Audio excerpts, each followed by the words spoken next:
자, 2026년 3월 2일, 오늘 글로벌 시장이 우리에게 정말 흥미로운 수수께끼를 던졌습니다. 미국과 유럽 시장이 완전히 다른 길을 갔거든요. 왜 이런 일이 벌어졌을까요? 그리고 이게 올 한 해 2026년 남은 기간 동안 우리에게 어떤 의미가 될지 지금부터 보고서 내용을 바탕으로 한번 깊이 들어가 보겠습니다.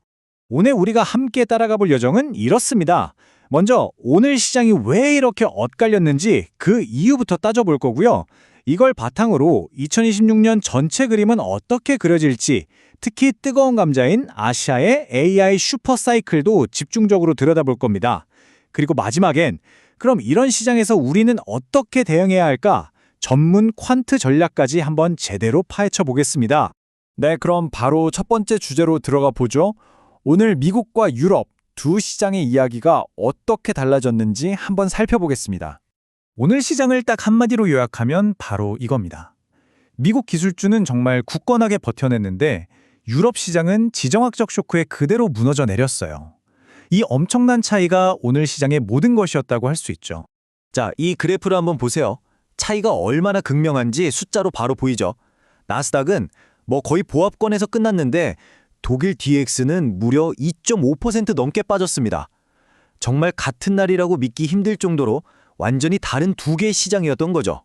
아니 그럼 미국 시장은 어떻게 이렇게 잘 버틴 걸까요? 사실 좋은 소식만 있었던 건 아니에요. ISM 제조업 지수는 경제 괜찮네 하는 신호를 줬지만 동시에 그 안에 물가지수가 70.5까지 치솟으면서 인플레이션 다시 오는 거 아니야? 하는 불안감을 확 키웠거든요. 그런데 이걸 다 덮어버린 게 있었습니다. 바로 AI였죠. 2026년에만 무려 5,200억 달러가 AI 인프라에 쏟아질 거라는 이 어마어마한 기대감이 인플레이션 공포를 그냥 압도해버린 겁니다. 특히 반도체 섹터가 시장을 꽉 붙잡아줬죠. 반면에 유럽은 상황이 완전히 달랐습니다. 주말 동안 중동에서 터진 지정학적 리스크가 직격탄이었죠. 이게 어떤 결과를 낳았냐면 유럽 천연가스 가격이 하루 만에 무려 50%나 폭등해버렸어요. 자, 그럼 어떻게 될까요? 당연히 에너지 비용에 가장 민감한 자동차, 화학, 여행 같은 산업들이 타격을 입을 수밖에 없었겠죠. 이들 섹터에서 매물이 쏟아져 나오면서 결국 유럽 시장 전체가 무너지는 연쇄 반응이 일어난 겁니다. 자, 그럼 오늘 하루의 움직임은 이쯤에서 정리하고요.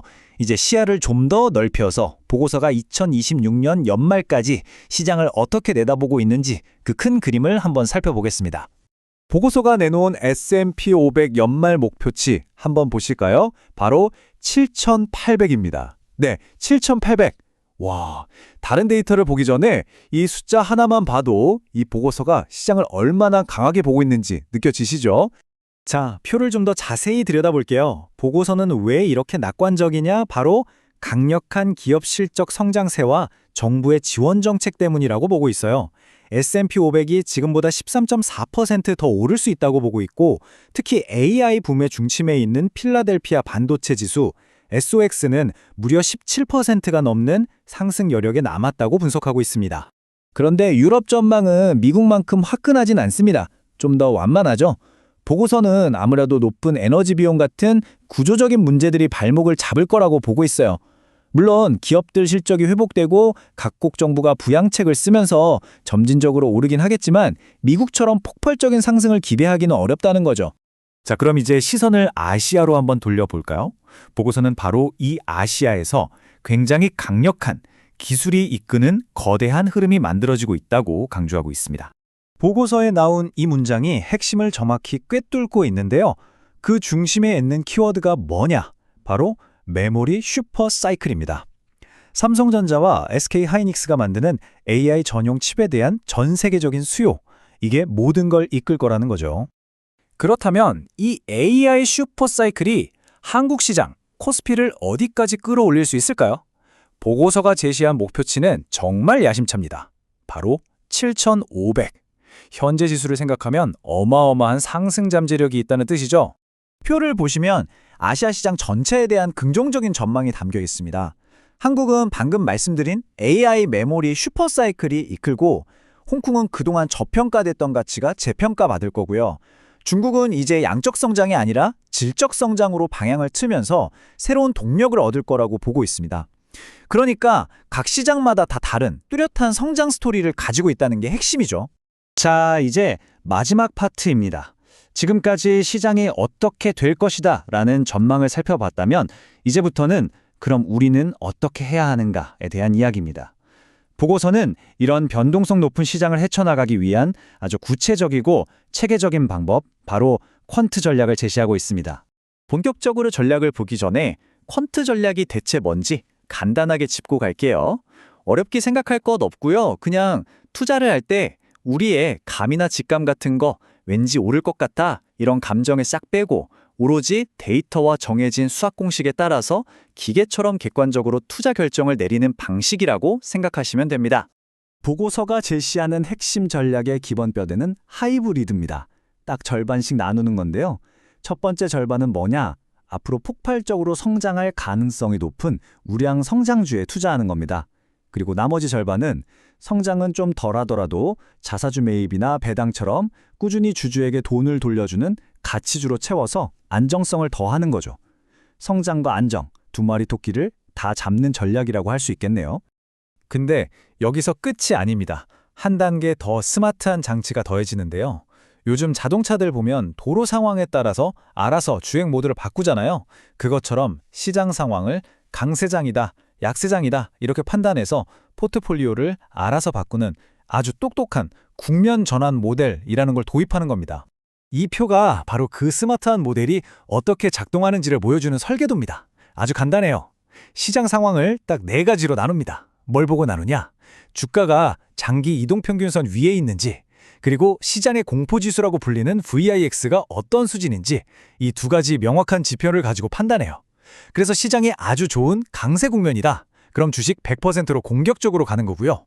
반대로 시장이 완전 약세 국면으로 접어들었다. 그럼 미련 없이 주식 다 팔고 100% 현금으로 전환해서 위험을 완전히 피해버리는 겁니다. 아주 체계적이죠?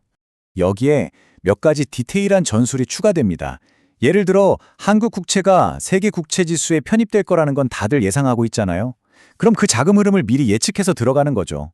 또 오늘 천연가스 가격처럼 비정상적으로 급등한 게 있으면 이건 다시 제자리로 돌아올 가능성이 높으니까 그 짧은 되돌림을 노리는 거래도 하고요.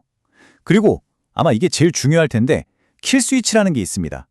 이건 정해놓은 손실 범위를 넘어가면 그냥 기계적으로 무조건 포지션을 청산해버리는 아주 엄격한 리스크 관리 장치입니다. 감정이 끼어들 틈이 전혀 없죠. 이게 바로 퀀트 전략의 힘입니다. 자, 이제 오늘 분석의 결론으로 가보겠습니다. 모든 내용을 종합해보면 시장은 지금 2개의 거대한 힘이 맞서고 있는 형국입니다. 바로 AI가 이끄는 거대한 상승의 힘, 그리고 지정학적 리스크가 누르는 하방 압력, 이 둘의 싸움인 거죠. 그럼 오늘 분석에서 여러분이 꼭 기억하셔야 할 핵심, 딱 3가지로 정리해드릴게요. 첫째, 시장은 쪼개졌습니다. 미국 기술주와 유럽 시장은 완전히 다른 세상이라는 걸 오늘 똑똑히 봤죠. 둘째, 하지만 그렇다고 비관할 필요는 없습니다. AI라는 워낙 강력한 엔진이 있기 때문에 미국과 아시아 시장의 상승 스토리는 여전히 살아있다는 겁니다. 그리고 마지막 셋째, 그래서 전략이 중요합니다. 이렇게 위아래로 흔들리는 시장에서는 감으로 투자하는 게 아니라 데이터를 믿고 원칙을 지키는 체계적인 전략이 그 어느 때보다 중요하다는 것. 이 점을 꼭 기억해 주셨으면 합니다. 마지막으로 이 질문을 한번 던져보면서 마무리할까 합니다. AI가 주는 엄청난 낙관론과 언제 터질지 모르는 지정학적 충격에 공존하는 지금 같은 시장에서 과연 우리는 데이터에 기반한 체계적인 접근 없이 이 험난한 파도를 헤쳐나갈 수 있을까요? 한 번쯤 깊이 생각해 볼 문제인 것 같습니다.